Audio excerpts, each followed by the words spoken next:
and not enough fulfilling my value of connection. I resonate with that so much. It's we're not meant to do this alone.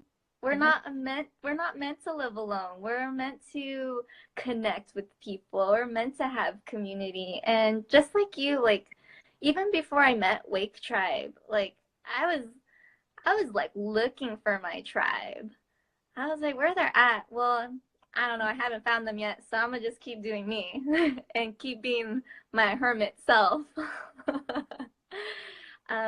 So being with this community, with the fam, it's beautiful because it's making me learn how to connect and communicate even more. And being in a space like Wake Tribe, and it's just so safe hanging out with good vibes and just people that are on their healing journey too. And I think that's what we're all looking for, and just coming together and just acknowledging everyone for their own work and just showing up.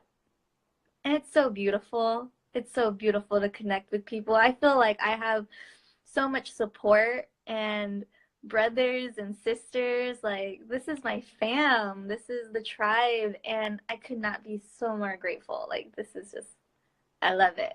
And I don't feel alone. We don't have to feel alone. No. It goes back to those, everyone is a mirror. And so I got a lot of work done by myself. When we're independent, we get a lot of work done and we can build ourselves into these strong states. And then being in a community now and tribe vibe, I really get inspired by other people and their journey. And if it's something that really intrigues me about someone, whether it's a skill, the way they say things, what they do, if it's something that fires up my nervous system and I get intrigued by it, it's something that I want to venture into and I want to learn more about. So it's so fun being inspired by other people. Like, that's a great part of not being alone. It's, you get to see other people and you get to see what they do and you really learn from other people. So much. Like, you inspire me. You inspire. I see you and you inspire me. The solstice party, when you were just dancing with fire, you were just like so in your zone and flowing. I was like, she is so beautiful and just so free, and just seeing you do your thing, like, I was like, wow, amazing. And the way you use your words and the way you carry yourself, you're so awesome, Aubrey. I love you. Thanks, girl. I love you too. You really are. The way you like allow yourself to be you and open up and sing and dance, and there's freedom. There's freedom, like, just spews out of you. It's brilliant. I love dancing. And that's just who I am now. Like, even being in the setting of community where we're just able to be ourselves 100%. And I would never been able to sing in front of people. And now I'm just finding my voice and letting it out. And I feel this expression of just something that's been in here, like, just covered up for so long. It's so liberating. It's, I love it. Self-love. Like, whoa, I have that. Letting that stuff not be, pushed down anymore. It's the freedom and the self-love to just not give fucks. Because you're accepted and you're loved and you are welcomed everywhere that you go. And so oftentimes it's like ourselves that are holding us back. Like, who told you that you couldn't sing? Like, how many years? Just me. Just myself. I'm like, oh, I can't sing. I don't know how. I can't sing. Meanwhile, I'm in the car blasting music at the top of my lungs, but I would never let anyone else hear me sing. I'm like, you know. Now I'm like, you guys, you want to hear a song?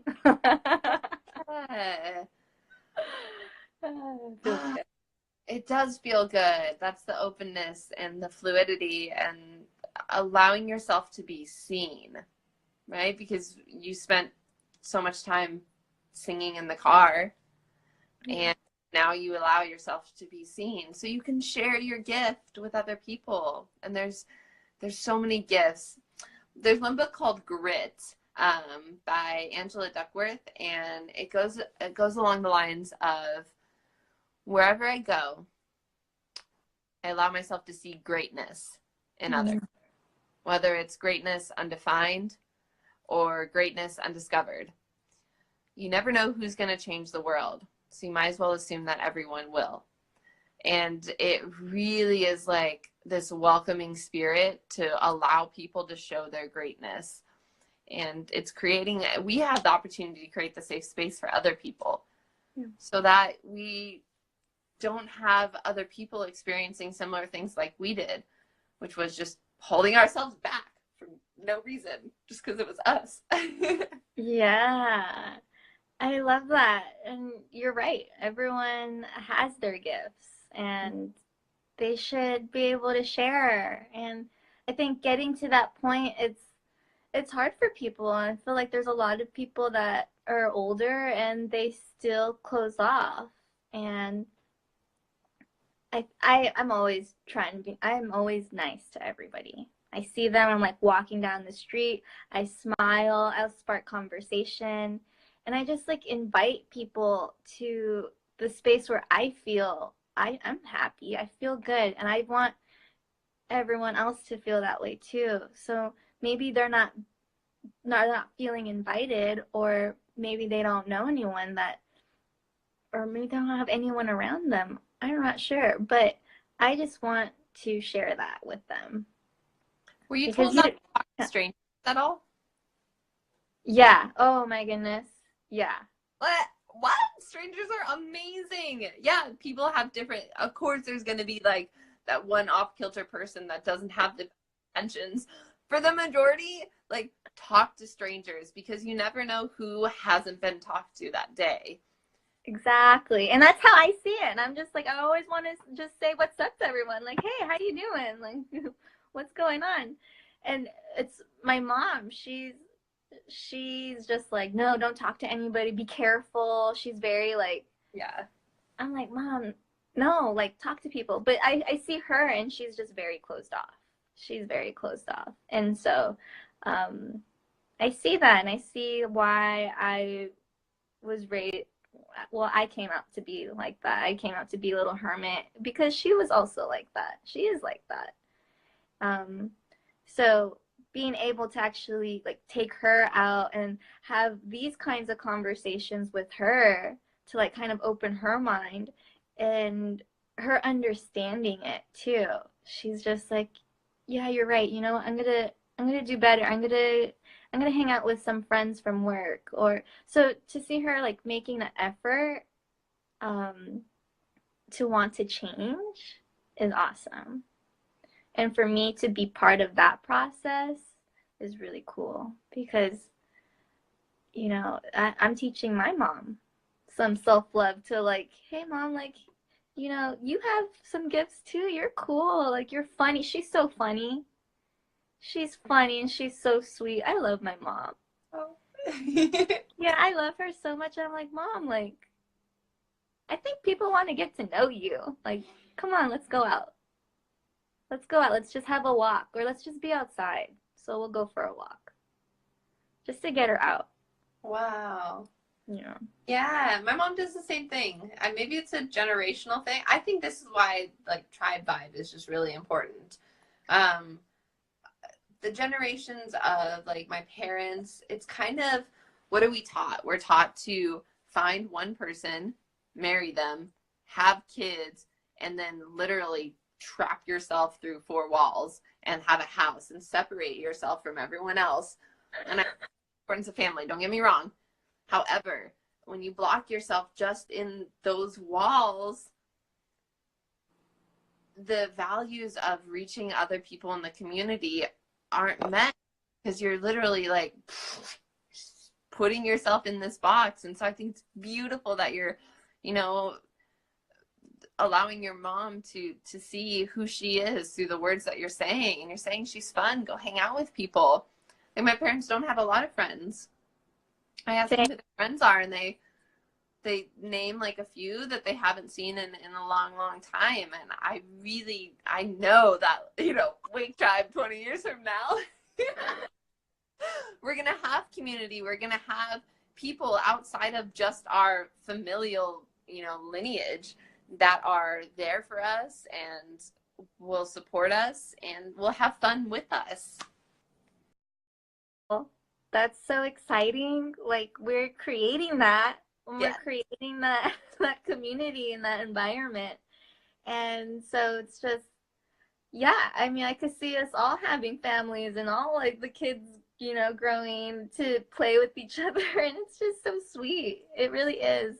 Because not until recently, I've always been like, oh, kids, that like overrated. No, don't want any. But just actually just changed like a couple weeks ago. I'm like, dang, I'm doing all of this healing work, this self-love journey, and it's like, no, I'm meant to have kids to pass this down so they could be the next generation and maybe won't be so hard on them. You know, bring this love and this peace back into the world. And it's just like, man, I'm doing the work and there's still work to be done, but I want to keep passing it down for sure. Yeah, we're on the path and we're sharing the tribe vibe mentality and really stepping into it ourselves, like coming from, you know, 10 years of Hermitville, where I have one or two close friends, and that's my whole life. Even in high school and junior high, I've always had one or two close friends. And I popped my bubble a little bit after high school, and then I moved. And now it's the first time in many years that I have, you know, multiple friends that I can just reach out to every day. James, he asked, when do you guys usually have Wake Tribe meetings? I'll hit you up. I'll send you our Wake Tribe Wednesday when we do sound healing. So tomorrow night. Tomorrow night. So tomorrow night. I'll send you the little message, James. That's awesome. It'd be dope to have you there. Yes, anyone here, come by. It's super fun. It really is. It's an open space, and it's a few hours of gathering and communicating, and we sit in a circle. There's no alcohol. Like, we really focus in on relating to other people where there's not a lot of distractions. We're not going outside of ourselves. We're really in tune with the moment. And so it's beautiful. We've had them consistently for over 6 months now, and they've been life-changing for me. Same. Oh my gosh. Ever since I went to the first sound bath. Oh man. The first sound bath, Aubrey. Like, I got this message. You need a detox. You need to work with Combo and ayahuasca. And I've just been like skyrocketing ever since. Yeah. I know, it's beautiful. And like the sound baths especially have regenerated my body, how I feel. I'm really able to drop into more of a meditative state really fast because of the sound healings. And when you're walking around doing Reiki, like it's so special. High on meditation, exactly. Yes. We are 420 friendly too. Yes. So. Ganja there. No, we're 420 friendly. So, self-love. No, like, what are some practical things that you do or other people do specifically? Right? So look in the mirror and say, I love you. Like, how else do you practice that? How else do you know when you're having a moment of like, this is self-love? I love lighting a candle. I love burning some Palo Santo, and I just lie down and I take a moment to just breathe and just feel in my body. And just taking that time for myself, and it goes through like I go through like a little meditation, just taking it the time to just check in with myself. Like, how's Wendy doing today? Just what emotions are coming up? What happened today? And really just talking to myself. Because I feel like we don't really, well, I used to not even talk to myself. I just go day by day, not spending time, like really tuning in though, like asking these questions of why I feel a certain way. And the candle just makes me feel good. I'm like, okay, I don't need anyone to romanticize me. Like I am gonna like take my own self on a date and be romantic with myself. Mm-hmm. And it's that's been changing and I love that. I love And that. it's those moments for me, it's when I go outside and I just bring my music and my little speaker and I just move and I dance. Half the time I just end up dancing. And I get lost in my own expression of my movement and my body. And I know those are self-love because that's when I'm really just focusing on myself. And I'm using, meals and food and preparing food as a huge form of self-love. Bless the hands that made this meal. Yes. And, sometimes we're just like, we just eat. But if we take that 3 deep breaths before the meal and say, this is a meal that's for me, for my life, for me to thrive, it's just those thought patterns, those extra little thoughts of tuning in and saying, this is self-love. Oh, this is self-love. Oh, I am loving myself. That can really start to add up and collect. I love that.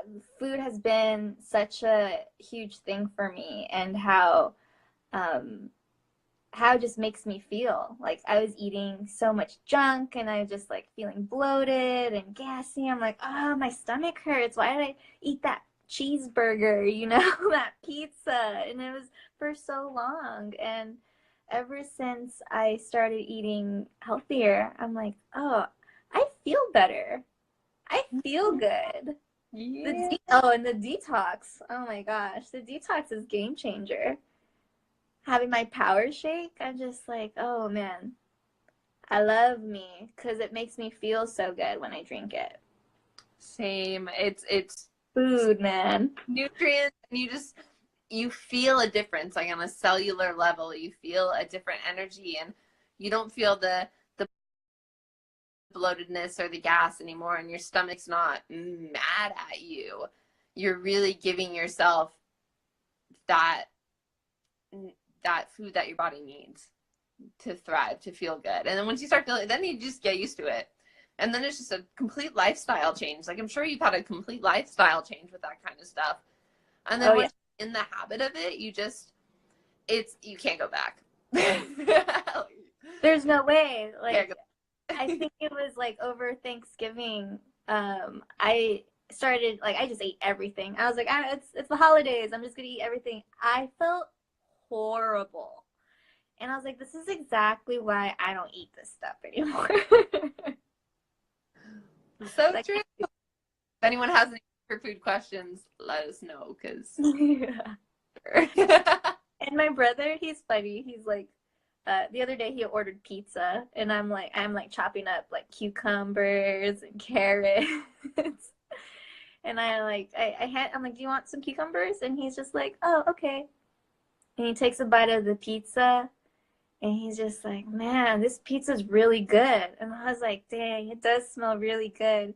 And then after, I'm like, but I told him, I was like, but let me know how you feel after. And then after dinner, he was like, oh man, I shouldn't have ate the pizza. I was like, Dad, it's the cheese. It's the dairy, because that messes me up. But to see those feelings and then make adjustments to your lifestyle, that's really loving yourself, taking care of your body and the nutrition that you're getting, what you're putting into your body, and why is it making you feel that way.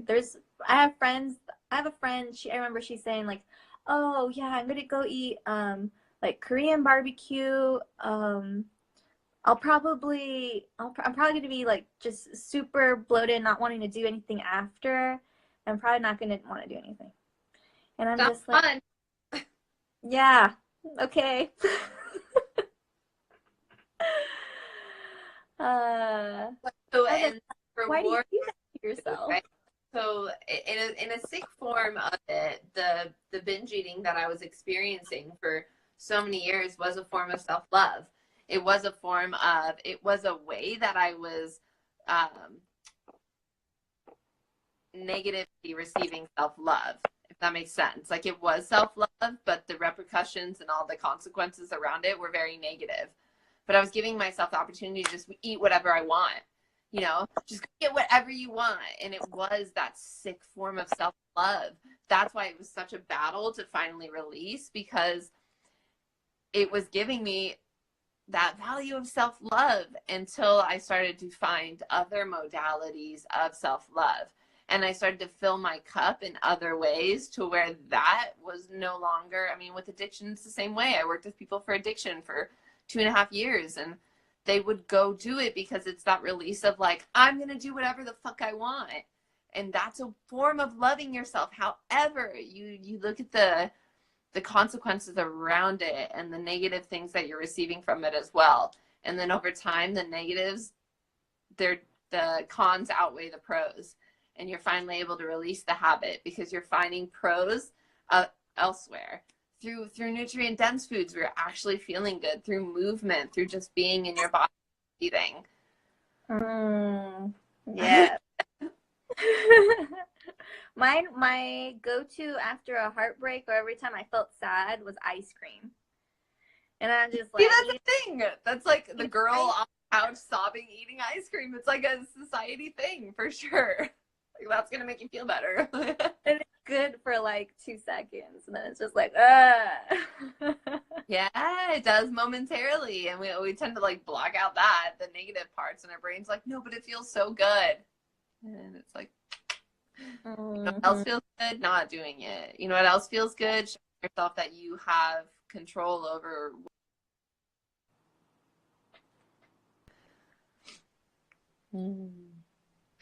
Oh, it froze for a little bit. I didn't hear.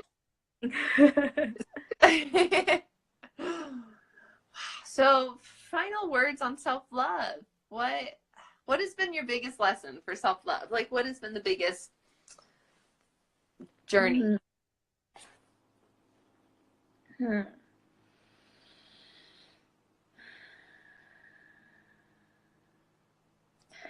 I think mine is really not taking myself so seriously, being hard on myself, what we spoke on earlier, because that's been really tough on me. I'd always like criticize myself, and now I don't have that. I acknowledge these thoughts of, oh, why did you say that? Or you could have said more, or just these little judgments I have on myself of not being enough. And I just don't have room for that. And now I see it completely different. It's just like, hey, you know what? You did the best of your ability at that moment. And now you see it. And how can you do things to be better later? But it is what it is. And just shake it off. And I don't take things personally either. So that's just, everyone's on their own path and their own journey, on their own self-love.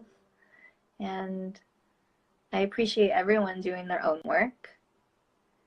And I see everyone doing their own work. And I just want to be there for people. Yeah. And just shine a smile. I love smiling. I love when you're just looking at people, like you're walking down and then you smile at someone and then they don't smile, and I'm just like, oh man. I want to see your smile. Yeah. Maybe they did internally. What's yours? Mine is it's very similar. It's letting go of all the rules. And I am a really structured, accomplished person. However, if I let myself get too much into that, I end up being hard on myself for no reason. And if everyone around me is giving me affirmations and I'm the only one not giving myself affirmations, that's a thing. That's a thing to really focus in on. And so for me, it's really been about rewiring the words that I use towards myself. And it's been such a beautiful journey because I used to have notebooks of negative affirmations written down, punishments, really. For whatever reason, that's how I grew up. And that's what I thought was going to be the path towards, who knows, and breaking free from that. and catching myself with a negative thought and then just being like, girl, you are beautiful. You are beautiful. You are love and you are accepted by everyone and no one can tell you otherwise. You shine bright, and just really letting myself be in those moments of like, woo, I feel good and I accept and I love myself no matter what. No matter what I do. It's releasing those shame and coming from just being the love that we all are past the conditions. Yes. Ah, I love you, sister. Yes. It's been hard to kind of accept when I hear people saying like those things about me, like, oh, you're so awesome and you do incredible at this and that. And then I'm just like, oh, whoa, hey, I do. Thank you. Thank you for seeing me and just and appreciating and just even being vocal about it, because I wasn't giving myself those words. Yeah. And now I am too. And so, yeah. Yeah. It's awesome. Receiving those compliments. Receiving. And oftentimes, like, if someone's not receiving compliments, most likely they're not giving themselves compliments. They don't know how to, they're not receiving them at all. So they're actually like, oh, your hair looks nice today. Thanks, it's dirty. It's those little things. It's like, just receive the compliment. Don't tell yourself it's a negative. You're receiving a positive thing. Like, take it in. And just opening up to that and being of the space of receiving, to where someone compliments you and you're like, thank you. You know, that's a big difference. Right? I love that. Yeah, girl, this has been a fun talk. Oh, so awesome. Thank you for inviting me for this. I know. This is a good topic. Let's go live. Yeah. I mean, just because this is amazing information that people are contributing to when they're commenting. And so thanks for listening since you've been on, and it's been a beautiful conversation. Love you. Love the love that you are. Let's see if there's any. I don't know. I couldn't really keep up with the comments, so I'm kind of scrolling down to see. Yeah. If there's anything. Oh, there's a lot. There's a lot of cool comments in there. And then James asked if there's like daily moments of this self-love, and I would say yes. Less structure, more in the moment, where you have these in the moment opportunities to shine light on the self-love that you do have, and to, when something happens, to handle it with self-love and coming from this space of, you already are love, so how do you know that for sure? I love that. Okay, yeah, I think that was it. Sweet. Awesome. Thank you, Aubrey. Yeah, thanks, girl. I'll see you tomorrow at Wake Tribe Wednesday. Tomorrow night, Wake Tribe. I love it. And I love you. Love you too. Thanks, everyone. Bye, girl.